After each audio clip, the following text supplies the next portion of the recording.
নমস্কার, লিনাস ওয়ার্ল্ডে আপনাদের স্বাগত। আজ আমি নিয়ে এসেছি আপনাদেরকে জোড়া শিব মন্দির দর্শন করা। এই মন্দিরটা হচ্ছে কৃষ্ণ রাম বোস স্ট্রিট। আচ্ছা, মন্দির খোলা বন্ধের টাইমিং, মন্দিরে পুজো দেওয়ার ব্যবস্থা আছে কি না, কখন কখন পুজো দেবেন, এখানে সম্পূর্ণ সরঞ্জাম পাওয়া যায় কি না, প্রত্যেকটি বিষয় আপনাদেরকে জানাবো। তার আগে বলি, এই মন্দিরে আসবেন। এখন আমি দাঁড়িয়ে আছি একদম শ্যামবাজার ৫ মাথার মোড়ে। দেখুন, আচ্ছা, যদি বাঁদিকে যান আপনারা, একদম বাঁদিকে হচ্ছে বাটা, এবং ওখান থেকে আপনারা ডানলপ যেতে পারবেন, আর ডান দিকে হচ্ছে হাতিবাগান। আমি ঠিক এখান থেকে ঘুরে, এই যে দেখতে পাচ্ছেন, এখানে সোজা যাব আর এখানে যাব হচ্ছে মেট্রো গেট নম্বর ১ নম্বর। ওই রাস্তা দিয়ে আপনাদের যেয়ে বলছি কোথায় যাচ্ছি। দেখতে পাচ্ছেন কি হয়েছে, মেট্রোর ১ নম্বর গেট, এই যে শ্যামবাজার গেট নম্বর 1। এটাকে ছেড়ে আমি সোজা যাব।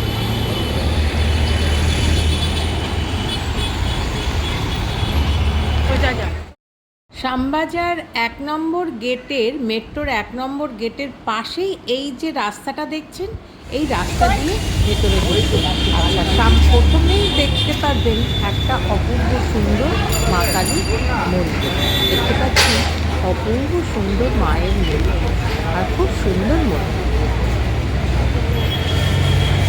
মায়ের দর্শন করার পরে একদম সামনে এগিয়ে যাব।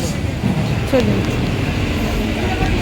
এখানে ল্যান্ডমার্ক আপনারা দেখতে পারবেন, নিউ পাঞ্জাবি হোটেল। দেখতেই পাচ্ছেন, এই গলি দিয়ে সোজা যাব।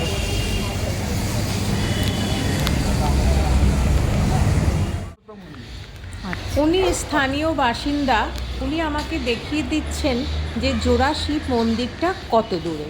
কিন্তু জানেন তো, ওনার নামটা আমার জানা হয়নি, কিন্তু ওনাকে ধন্যবাদ আমি জানিয়ে এসেছি, আবারও ধন্যবাদ জানাচ্ছি। মন্দিরের সামনেই কিন্তু কটা সোমবার এবং সন্ধ্যে ৭টার পর হোম, যজ্ঞ, আরতি এবং প্রসাদ বিতরণ হবে, সম্পূর্ণ এখানে লেখা আছে। আপনারা যারা বাবার মন্দিরে দর্শন করতে এবং পুজো দিতে যাবেন এই শ্রাবণ মাসের মধ্যে, তারা একটু দেখে নেবেন পজ করে।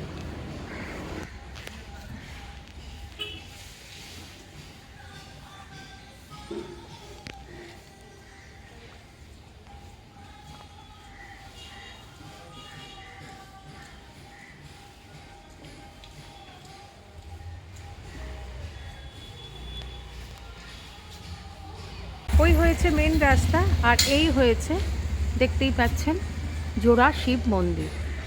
এই দেখুন, এখান থেকে ঢুকে আমি আপনাদেরকে দেখাচ্ছি।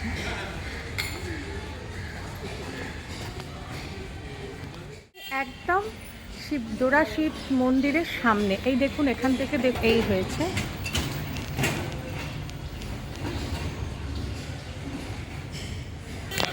চলুন ভেতরে প্রবেশ করি আর আপনাদেরকে দর্শন করিয়ে দিই। এই যে এখান থেকে এই প্রবেশ দ্বার দিয়ে প্রবেশ করেই দেখতে পারবেন উত্তর কলিকাতার এক পুরনো আর ঐতিহ্যের একটি অংশ, যা স্থানীয় বাসিন্দাদের মতে এই মন্দির ৩০০ থেকে ৩৫০ বছরের পুরনো। এবং এখানকার সেবায়েতদের কাছেও জানতে পারলাম যে এটা অতি পুরনো মন্দির।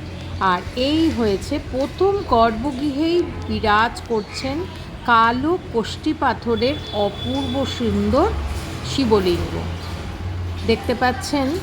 আর তার নিচে রয়েছে কালো কোষ্ঠী পাথরেরই একটা অপূর্ব সুন্দর নন্দী মহারাজ। ভোলেনাথের মন্দিরের মধ্যে কিন্তু লাইট তো আছেই, এছাড়া পাখারও কিন্তু ব্যবস্থা আছে। আর দুপাশে দেখুন, এপাশেও কিন্তু নানা রকম ফটো আছে, তার মধ্যে মা দুর্গা আর ভোলেনাথেরই একটা ফটো আছে। আর এ পাশে রয়েছে তারকনাথের একটা অপূর্ব সুন্দর ফটো, অপূর্ব সুন্দর। জয় ভোলেনাথ। প্রথম মন্দিরে দর্শন করার পরেই একটু এগিয়েই দেখতে পারবেন আরও একটা ৮ চালা বিশিষ্ট অপূর্ব সুন্দর শিবের মন্দির, যার জন্যই এখানে জোড়া শিব মন্দির বলা হয়েছে। আর বেশ কারুকার্যও করা, দেখতে পাচ্ছেন। চলুন ভেতরে প্রবেশ করি আর ভোলেনাথের দর্শন করে নিই।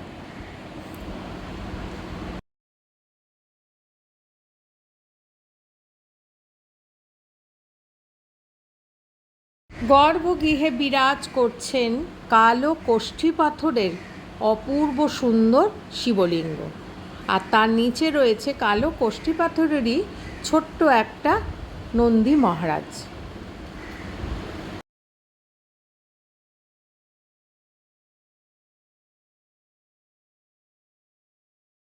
এখানেও কিন্তু দুপাশে, এখানে দেখুন রাধা কৃষ্ণের ফটো রয়েছে, আর এপাশে রয়েছে শিব আর মা দুর্গার নানা রকম ফটো। আর মন্দিরটা কিন্তু আপনারা যদি বাবার মাথায় জল ঢালতে চান তাহলে কিন্তু আপনাদেরকে সকালবেলায় আসতে হবে, বিকেলবেলা কিন্তু জল ঢালা যাবে না। আর মন্দির খোলা বন্ধের টাইমিংটা এবার আপনাদের বলে দিই, সকাল 6টা থেকে 12টা, আর বিকেল 4টের থেকে রাত্রি 8:30। আর মন্দিরের কালারটা খুব সুন্দর, একবারে মন শান্ত করে দেবে, তাই না? এই যে ভোলেনাথ, মাথায় আপনারা জল ঢালার পরে এই দেখুন এখান থেকে খুব সুন্দর পরিক্রমা করার ব্যবস্থা আছে। ও, এখানে অনেক বিগ্রহ আছে, দেখুন এখানেও দেখুন একটা বড় শিবলিঙ্গ রয়েছে, এছাড়াও অনেক বিগ্রহ রয়েছে, দেখতে পাচ্ছেন গণপতি বাপ্পা, বজরংবলী, এখানেও জোড়া শিবের রয়েছে, দেখতে পাচ্ছেন খুব সুন্দর একটা সিংহাসনও রয়েছে, দেখতে পাচ্ছেন। আর এই হচ্ছে, হ্যাঁ যেটা বলছিলাম, এখান থেকে আপনারা খুব সুন্দর পরিক্রমা করার ব্যবস্থা রয়েছে, আপনারা এখানে আসলে পরিক্রমা করতে পারবেন। এই দেখতে পাচ্ছেন। আর এই হয়েছে আরও একটা,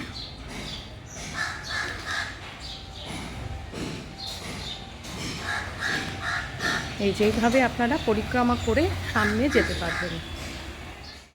আচ্ছা, মন্দির চত্বরে কিন্তু কোনো মিষ্টি দোকান বা ফুলের কোনো ব্যবস্থা নেই, তবে আপনাদেরকে দেখালাম একদম সামনেই শ্যামবাজার, ওখান থেকে আপনারা বা বাড়ি থেকে আপনারা কিন্তু সব ফুল, মালা এবং মিষ্টির সম্পূর্ণ সরঞ্জাম আর কি, পুজোর সরঞ্জাম নিয়ে আসবেন, এটা কিন্তু মাথায় রাখবেন। আরও একবার ভোলেনাথের দর্শন করে একরাশ শান্তি নিয়ে বাড়ির দিকে রওনা হলাম।